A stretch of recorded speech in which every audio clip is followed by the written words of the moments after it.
गुरु भाइयों और बहनों, हम शुरुआत एक प्रश्न से करते हैं। आप बताएं कि क्या कभी आपके सबसे नजदीकी रिश्ते ने भी आपका दिल तोड़ा है? तोड़ा है दिल आपका? आप कहेंगे जी बिल्कुल तोड़ा तो है।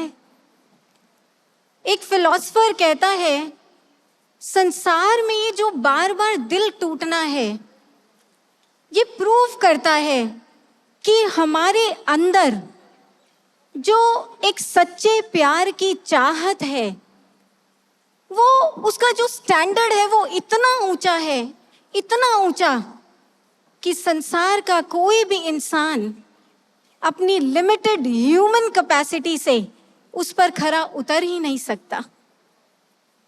ओनली गुरु, दिव्य guru can stand up to our expectations of love.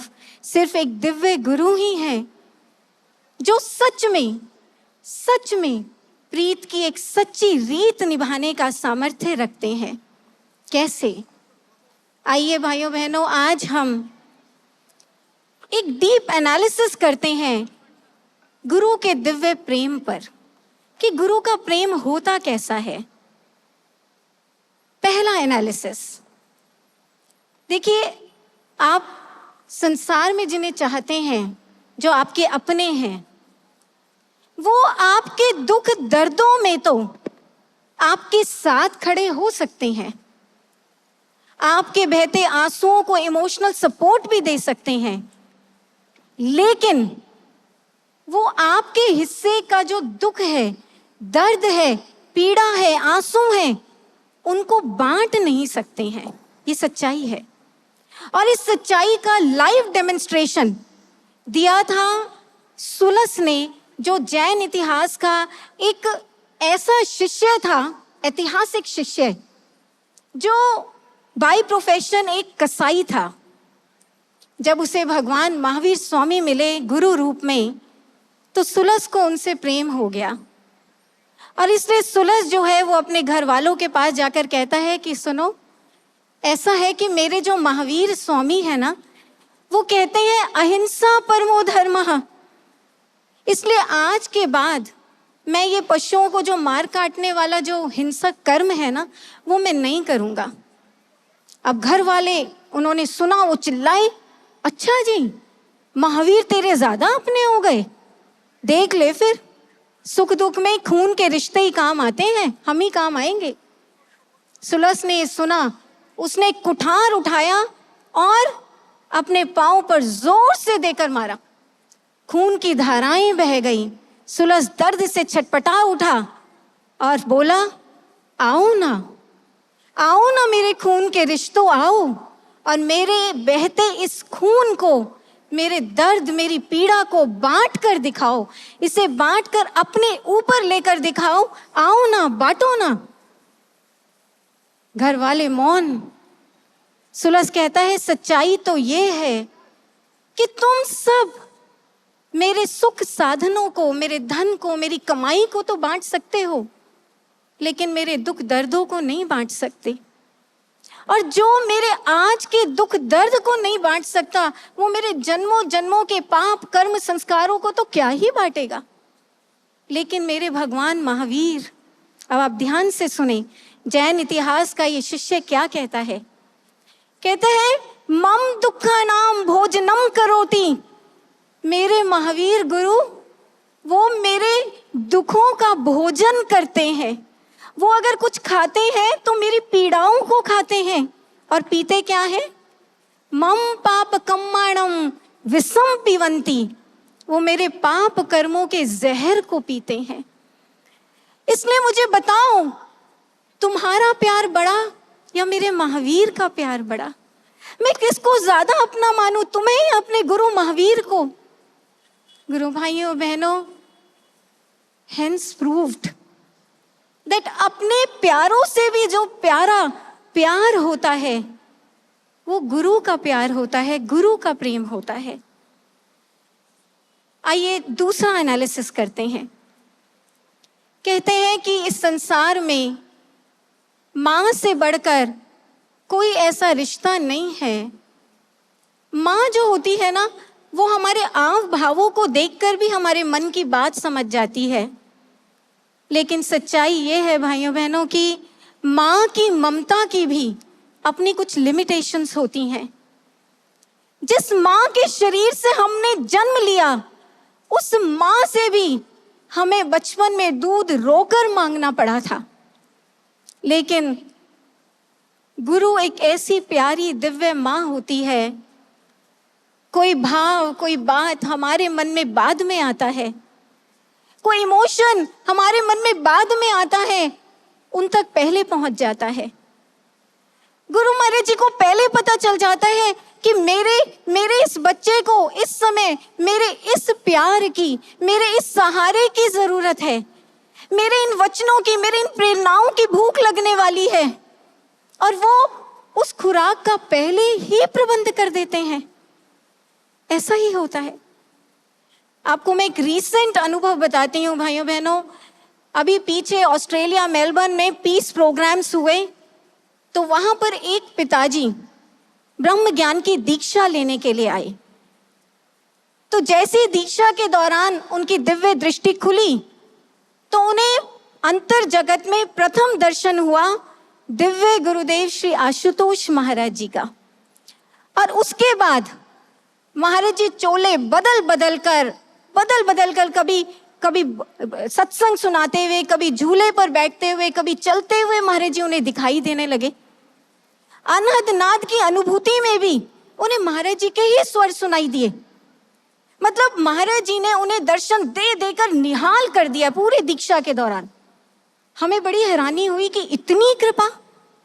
इसलिए दीक्षा सेशन के बाद हमने उनसे पूछा, पिताजी आप एक बात बताइए, आज आप कौन सी भावना और प्रार्थना को लेकर ये दीक्षा लेने के लिए आए थे?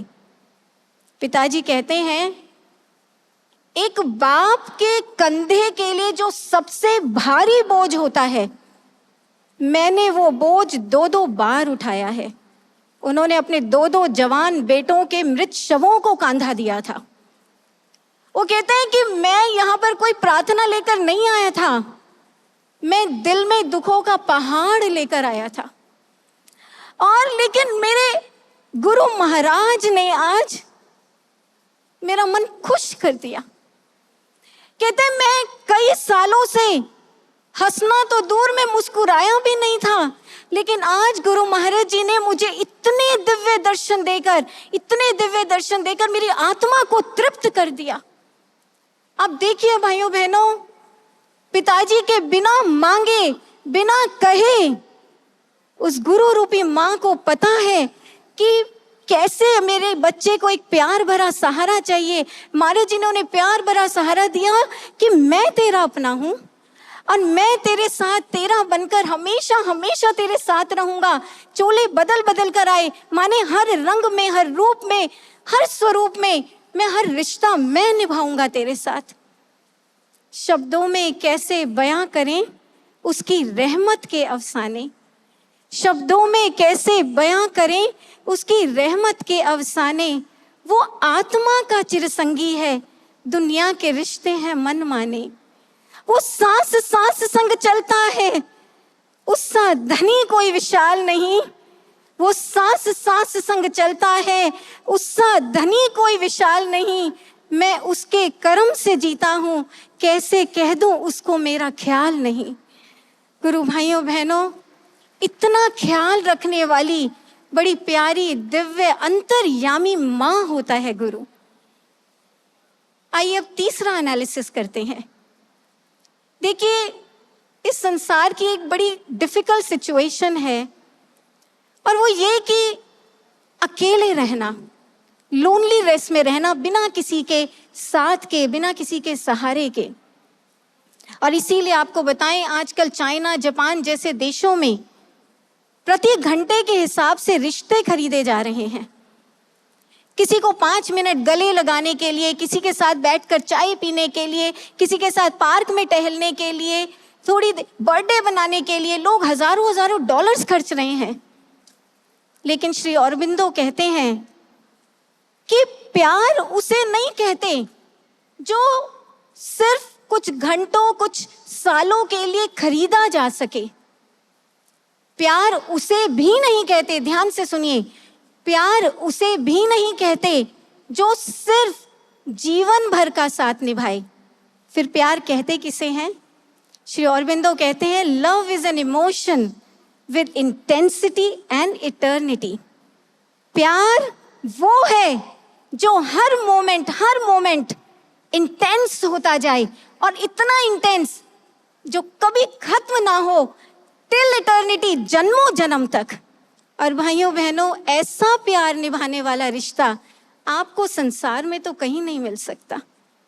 ऐसा प्यार, ऐसा सनातन साथ सिर्फ और सिर्फ दिव्य गुरु ही निभाते हैं। एक बार एक गुरु भाई दिव्य धाम आए आश्रम। इसी आश्रम में किसी दूसरी स्टेट, राज्य से आए थे, और उन्होंने महाराज जी से कहा कि महाराज जी, मैं आज का पूरा दिन आपके पास, आपके साथ बिताना चाहता हूँ। तो महाराज जी जानते हैं क्या बोले? महाराज जी कहते हैं, बस आज का ही एक दिन, हम तो आजीवन बल्कि जन्मों जन्म तुम्हारे साथ बिताना चाहते हैं। भाइयों बहनों, ऐसा एक तरीके से हम कहें इटर्नल कमिटमेंट ऑफ लव जो है, जो वो एक सनातन कंपेनियनशिप गुरु निभाते हैं। एक और दिल छूने वाली कॉन्वर्सेशन आपको बताएं। एक बार एक गुरु भाई महाराज जी के पास मिठाई लेकर आए और बोले कि महाराज जी, आज मेरा ना ज्ञान दीक्षा वाला जन्मदिन है, आज के दिन मुझे ज्ञान दीक्षा मिली थी, आप मुझे आशीर्वाद दीजिए कि मैं बहुत आगे तक, अंत तक चल पाऊं महाराज जी। तो महाराज जी जानते हैं क्या कहते हैं? महाराज जी कहते हैं, तुझे मालूम है आज से 200 साल पहले, ध्यान से सुनिए, आज से 200 साल पहले आज के ही दिन, इसी तिथि, इसी महीने भी मैंने तुझे ज्ञान दीक्षा दी थी, लेकिन तू उस जन्म में, उस समय इस मार्ग पर चला नहीं था। इस बार मत चूकना, अंत तक साथ निभाना है, अंत तक साथ निभाना। आप देखिए भाइयों बहनों, 200 साल पहले भी उन भैया के साथ अगर कोई था, कोई रिश्ता, तो महाराज जी थे उनके साथ। और बात सिर्फ सालों की नहीं है, ये तो मैथमेटिक्स जन्मों का जाता है। आपको एक घटना बताएं। एक बार एक भैया महाराज जी के पास आए जो जन्म से ही सूरदास थे, दिखाई नहीं देता था उनको। महाराज जी के पास आए, महाराज जी ने उन्हें कहा, अच्छा एक भजन तो गाकर सुना। आप इसको कोई संस्कार कह लो, शर्म कह लो, हेजिटेशन कह लो, भैया गा नहीं पाए। जब वापस घर आए तो उन्हें बड़ी आत्मग्लानि हुई कि महाराज जी, मैं और कोई सेवा तो कर नहीं सकता, आपने एक सिर्फ भजन गाने को मुझे कहा था और मैं वो भी नहीं मैंने गाया। महाराज जी, मेरे खोटे कर्म, मैंने ये क्या किया। अब वो भैया जो है वो बड़े भारी दिल से, बहुत भारी मन से वो ध्यान में, साधना में बैठ जाते हैं। अब उनका दिल रो रहा है, वो कह रहे महाराज जी, आप मुझे बस छोड़ मत देना, आप मुझे बस एक बार अवसर और देना, मैं गाऊंगा, मैं जरूर गाऊंगा, आप मुझे एक अवसर देना महाराज जी, मुझे छोड़ना मत आप। आपको मालूम है वो भैया स्वयं बताते हैं, जैसे उनके हृदय से ऐसी आह निकली, उनके अंतर जगत में साक्षात गुरु महाराज जी प्रकट हुए और महाराज जी उनसे बुलंद घोष करके कहते हैं कि मैं तुझे छोड़ कैसे सकता हूं, मैं तो सतयुग में भी तेरा था, मैं तो त्रेता में भी तेरा था, द्वापर में भी तेरा था, कलयुग में भी तेरा हूं और तेरा ही रहूंगा। भाइयों बहनों, युग बदले, देह बदले, ना बदले ये ऐसा नाता है, जन्म मरण के पार वो जाकर शाश्वत साथ निभाता है। ऐसा है गुरु का रिश्ता, ऐसा है उनका नाता।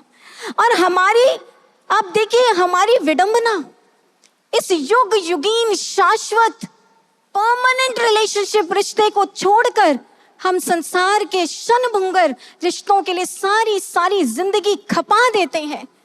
अपना तन मन, इमोशन, संवेदनाएं, भावनाएं, धन, सब कुछ लुटा देते हैं क्षणभंगुर रिश्तों के लिए। और उस शाश्वत रिश्ते की ओर बढ़ते नहीं है। ये कैसी विडंबना है, ये कैसी माया है। What an irony. आइए अब हम चौथा एनालिसिस करते हैं।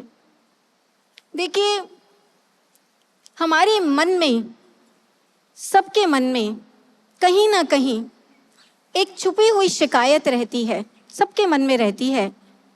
वो ये कि मारे जी हमें तो दर्शन ही नहीं देते, हम किसी भी दुविधा में हो हमें तो महाराज जी से कोई रिस्पॉन्स ही नहीं मिलता। ऐसी एक शिकायत हमारे मन में रहती है। और अगर हमें कोई समझाए कि देखो भैया, आपका ये जो भाव सर्किट है ना, उसके कनेक्शंस ढीले हैं, इन्हें ठीक करो, उन्हें दुरुस्त करो, तो हम बड़े झट से एक्सक्यूज देते हैं कि हम क्या करें, हमारे विकार, हमारे संस्कार, हमारी परिस्थितियां ही ऐसी हैं जो हम चाहे कितनी भी कोशिश कर लें, महाराज जी से कनेक्शन जुड़ने ही नहीं देती, महाराज जी से कनेक्शन स्थापित नहीं होने देती। हम क्या करें? देखिए, हम बात को समझें। ये जो एक्सक्यूजेस हैं, ये ठीक बात नहीं है, ये ठीक बात नहीं है। आप मुझे बताएं, इतिहास का ऐसा कौन सा गुरु भक्त था जिसने अपने विकारों और संस्कारों से युद्ध नहीं किया? कौन सा ऐसा गुरु भक्त था जिसने अपनी परिस्थितियों के मार को नहीं झेला? सबने झेला है। महर्षि रमन की एक शिष्या थी सौभाग्य अम्मा। सौभाग्य अम्मा का एक प्रण था, संकल्प था, पहले दर्शन फिर भोजन। और इसलिए वो रोज सुबह सुबह दौड़कर पहाड़ चढ़कर स्कंदाश्रम जाती थी और पहले महर्षि रमन के दर्शन करती थी, फिर वापस घर आकर फिर चूल्हा जलाती थी। लेकिन एक समय आया जब बुढ़ापे की परिस्थिति ने, अवस्था ने और रोग के संस्कारों ने सौभाग्य अम्मा को पैरों से लाचार कर दिया। अब उस दिन वो पहाड़ नहीं चढ़ पाई। अब आप देखिए, संस्कार भी हावी है, परिस्थिति भी हावी है, एक तरीके से सौभाग्य अम्मा पांव से लंगड़ी हो गई है। लेकिन सौभाग्य अम्मा ने अपने भावनाओं को लंगड़ा नहीं होने दिया, उसने अपने संकल्प को लाचार नहीं होने दिया। और कहते हैं सौभाग्य अम्मा ने एक ऐसी गहरी टीस के साथ टेर, एक ऐसी प्रार्थना अपने अंतर हृदय से उठाई, हे गुरु रमणा, हे गुरु रमणा, मेरे भाव संकल्प की लाज रखो प्रभु। मैं आप तक नहीं पहुंच सकती, लेकिन आप तो मुझ तक आ सकते हैं प्रभु, मेरे संकल्प की लाज रखो। कहते हैं, साहित्य बताता है कि उस दिन पूरे दिन सौभाग्य अम्मा ने अपनी भावनाओं को पैर देकर अपनी गुहार को महर्षि रमन तक पहुंचाया। और भाइयों बहनों, उसी दिन शाम को महर्षि रमन ने अपने सारे सेवादारों को इकट्ठा किया और स्कंद आश्रम के एक स्थल पर पहुंचे। वो स्थल जो था, उस पर एक ऊंचा टीला था। महर्षि रमन कहते हैं, देखो, कल से हम इस टीले पर खड़े होकर रोज सुबह दातुन किया करेंगे, इसे तुम हमारा दातुन स्थल निश्चित करो। सेवादारों ने कहा, महर्षि, ये स्थल तो उचित नहीं है, यहाँ तो सर्दियों में बड़ी शीत लहरें गुजरेंगी और आप मात्र कोपिन में रहते हैं, आपको ठंड लग जाएगी।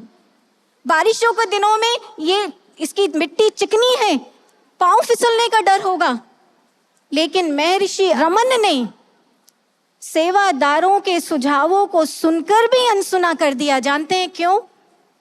क्योंकि उस टीले से देखने पर पूरा का पूरा तिरुवन्नमलाई शहर दिखाई देता था और उसके सीधे नीचे सौभाग्य अम्मा का आंगन था दूर। और देखिए, उस दिन के बाद महर्षि रमन ने रोज सुबह सर्दी गर्मी बरसात उस टीले पर खड़े होकर दातुन करने के बहाने सौभाग्य अम्मा को दर्शन दिए। सौभाग्य अम्मा को उसके जीवन के अंतिम दिन तक दर्शन देते रहे। उसके भाव संकल्प को महर्षि रमन ने खंडित नहीं होने दिया, उसका मान रखा। भाइयों बहनों, गुरु किसी भी हद से गुजर जाता है, किसी भी हद से, बशर्ते हमारी भाव में, हमारी भावना में, हमारी पुकार में कुछ तो दम हो, कुछ तो दम हो, कुछ तो संघर्ष हो। अपने विकारों संस्कारों को एक तरफ झटक कर हम थोड़ा तो जोर लगाएं, थोड़ा तो संघर्ष करें, थोड़ी तो कोशिश करें, हम थोड़े कदम बढ़ाएं। गुरु कैसे जवाब नहीं देता? गुरु रिस्पॉन्स देता है। मैं आपको अपना एक निजी अनुभव बताना चाहती हूँ। बहुत साल पहले की बात है, दशहरे का दिन था और हमारे यहाँ एक कस्टम था कि दशहरे के दिन वो जो जौ होती है उसकी ग्रास स्ट्रैंड्स भाई के कानों में ऐसे टांगे जाते हैं। तो हमारे यहाँ पर महाराज जी का एक स्वरूप था, साइड प्रोफाइल वाला, साइड फेस वाला। हम महाराज जी के उस स्वरूप के सामने खड़े हुए, हमने कहा महाराज जी आप ही हमारे गुरु हैं, आप ही हमारे भाई हैं। और ऐसा कहकर 7-8 स्ट्रैंड्स, वो जो ग्रास के स्ट्रैंड से वो उठाए और महाराज जी के स्वरूप के जो कान थे उस पे ऐसे लगाए। अभी थोड़ा सा ही दबाया था कि वो वहीं चिपक गए। अब आप देखिए स्वरूप सीधा ऐसे खड़ा है, ना कोई टेप ना एडहेसिव यूज किया है, और वो जो स्ट्रैंड्स है वो महाराज जी के बालों में चिपके हुए 7-8 स्ट्रैंड्स घास के, वो नीचे नहीं गिर रही। Law of gravitation, physics fail हो रही है। और हमने सोचा कि भाई ऐसा भी हो सकता है घास गीली है इसलिए ऐसे चिपक गए होंगे, लेकिन नहीं। अगले दिन की सुबह तक वो घास, वो स्ट्रैंड सूखकर हल्के पीले हो गए, लेकिन वो गिरे नहीं, वो वही हैं। हमने ही अपने हाथों से उन्हें अगले दिन हटाया। जब महाराज जी दिल्ली आए तो महाराज जी को हमने बात बताई। मैंने कहा महाराज जी ऐसे ऐसे हुआ। महाराज जी वो ग्रास स्ट्रैंड्स नीचे ही नहीं गिरे। महाराज जी जानते हैं महाराज जी क्या कहते हैं? महाराज जी ताली बजाकर जोर से हंसे। महाराज जी कहते नीचे कैसे गिर सकते थे, हमने स्वीकार जो कर लिए थे। आप देखिए गुरु भाइयों और बहनों, ये है गुरु का प्रेम। हम कहते हैं महाराज जी रिस्पॉन्स नहीं देते। अपने बनाए हुए प्राकृतिक नियम बेशक अपनी गरिमा से नीचे गिर जाए, खुद के बनाए हुए लॉ ऑफ ग्रेविटेशन अपनी गरिमा से नीचे गिर जाए, लेकिन बच्चों की भावनाओं को नीचे नहीं गिरने देते। महाराज जी अपने बच्चों को निराश नहीं होने देते, बशर्ते भावना में कुछ तो भावना में दम हो। भाइयों बहनों, एक आखिरी एनालिसिस हम और करेंगे गुरु सत्ता के दिव्य प्रेम पर। ये घटना है स्वामी विवेकानंद के जीवन की, जब वो एक नौकरी की तलाश कर रहे थे। तो उस समय एक दोपहर वो टूटे थके हारे हुए निराश होकर अपनी फटी हुई घिसी हुई चप्पलों को देख रहे थे कि उसी समय उनका एक मित्र आया और उन्हें मोटिवेट करने के इरादे से बोला, देख नरेंद्र, ये जो हवा बह रही है ये ब्रह्म की श्वास है और यही हम सबके लिए कृपा की आस है।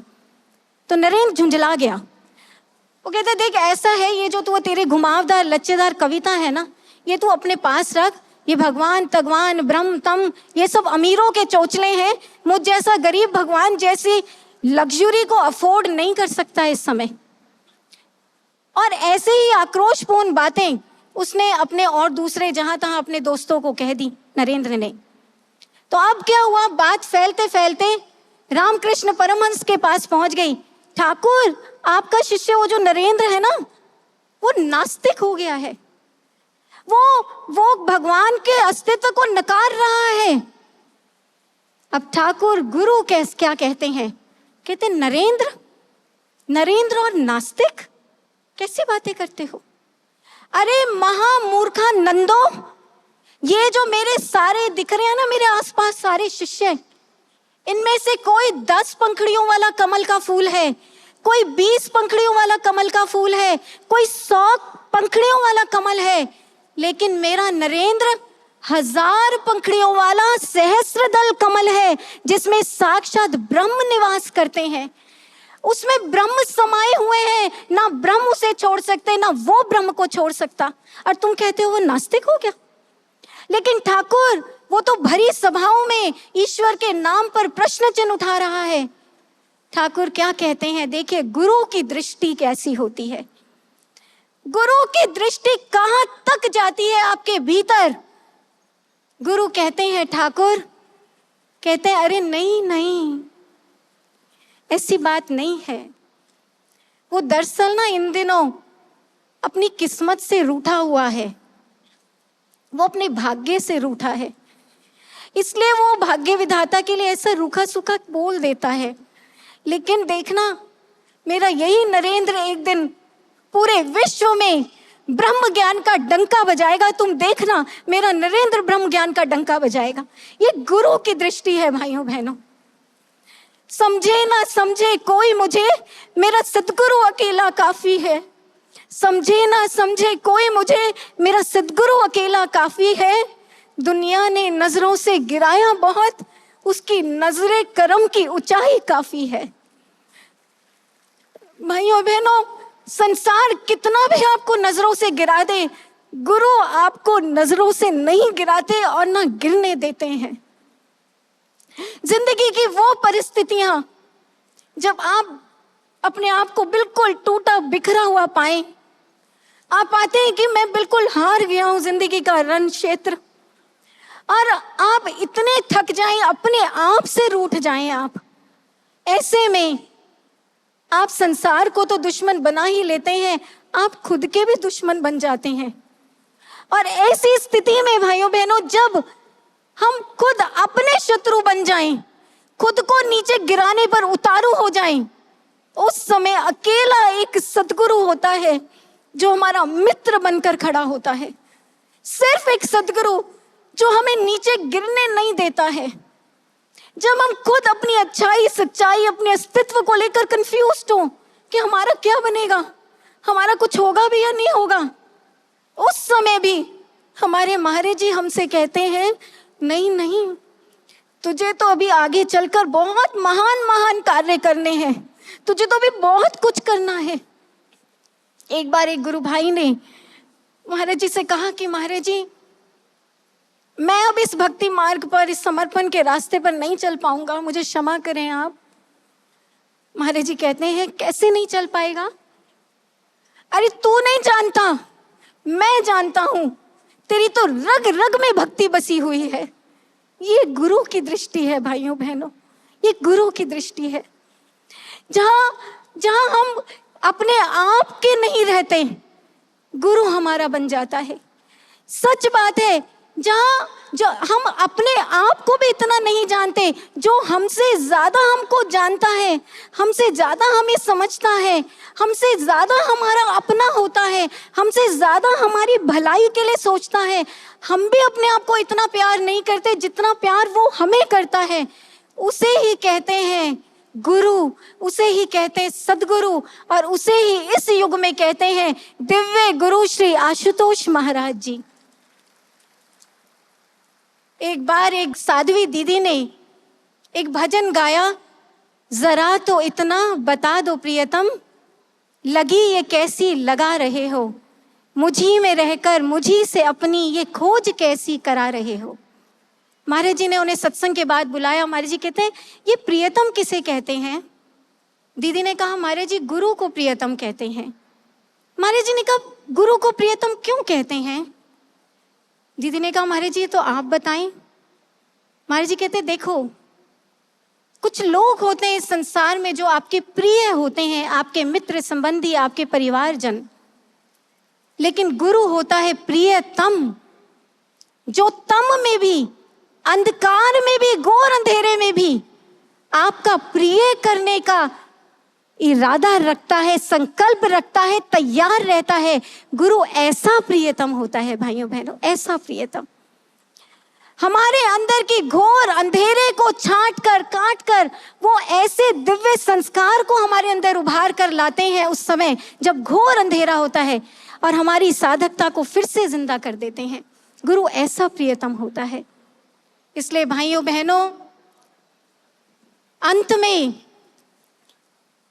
हम आज अपने आप से प्रश्न करें कि जिंदगी में जब चुनाव करने का अवसर आए तो हम संसार के प्रिय जनों को प्राथमिकता दें या अपने प्रियतम गुरु भगवान को प्राथमिकता दें। स्वामी विवेकानंद कहते थे, मेरी आज दोनों आंखों में आंसू हैं।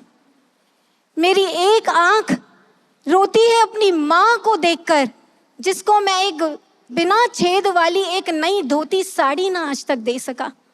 अपने भाई बहनों के कुपोषित चेहरों को देखकर, जिन्हें मैं भरपेट खाना नहीं दे पाया, मेरी एक आंख रोती है उन्हें देखकर। लेकिन मेरी दूसरी आंख रोती है अपने ठाकुर गुरु के अनंत अनंत अनंत प्रेम को याद करके, अपने ठाकुर के अधूरे मिशन की छटपटाहट को लेकर मेरी आंख रोती है। और इन दोनों आंखों के आंसुओं में निरंतर लड़ाई होती रहती है। मैं किसको जीत दिलाऊं? वो पूछते थे अपने आप से, स्वाध्याय करते थे। लेकिन एक समय आया, इतिहास बताता है कि गुरु के इस सच्चे शिष्य ने अपने किन आंसुओं को जिताया? गुरु को समर्पित आंसुओं को। और वो नरेंद्र से गुरु का स्वामी विवेकानंद बन गया भाइयों बहनों। इसलिए आइए आज हम भी गुरु पूजा के इस अवसर पर अपने प्रिय से भी प्रियतम अपने गुरु भगवान के प्रेम को जिता दें। ऐसा संकल्प लें। आइए आज सभी हम दोनों हाथ जोड़कर, अपनी झोली फैलाकर महाराज जी से सच्चे हृदय से अंत में अब प्रार्थना करेंगे, जो प्रार्थना युगों युगों के विरही भक्तों ने की है कि हे गुरुदेव महाराज जी, मैं जब भी आपके स्वरूप का दर्शन करूं तो नयनम गलद अश्रुधारा। महाराज जी मेरी आंखें रूखी सूखी ना रहें। महाराज जी मेरी आंखों में भाव अश्रुओं की नमी आए, मेरी आंखें भाव भीनी हो जाएं। महाराज जी मैं जब भी अपने मुख से आपका नाम लूं तो बस रूखा सूखा नाम ना ले पाऊं। क्या हो? वदनम गद गद रुधिया गिरा। मेरे कंठ में एक भाव सैलाब आए, मेरे कंठ को रुद्ध करे और मैं भावों में भीग कर आपका नाम लूं। महाराज जी मैं जब भी आपके चरणों का स्मरण करूं तो मेरा ये जो शीश है ये अपनी अकड़ तकड़ छोड़कर सहज भाव से आपके चरणों में झुक जाए। मुझे महाराज जी ऐसी प्रेमा भक्ति, ऐसी विरह भक्ति आप देना। गुरु पूजा पर हम आपसे यही वरदान मांगते हैं। बोलिए प्रेमा अवतार दिव्य गुरुदेव श्री आशुतोष महाराज जी की, दिव्य गुरु के दिव्य मिशन की। धन्यवाद।